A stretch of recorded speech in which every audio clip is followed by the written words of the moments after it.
Moving on from someone you loved deeply is extremely difficult, but it does get easier with time. Start by getting rid of things that remind you of the person, or at least putting them away where you can't get at them easily. Cut off contact with your ex, too. Unfollow them on social media and remove their number from your phone if you have to.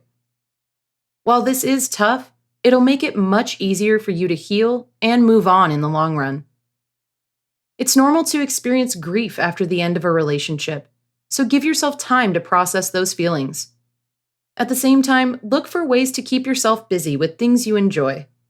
Work on hobbies you love, spend time caring for yourself and getting exercise, and surround yourself with supportive people.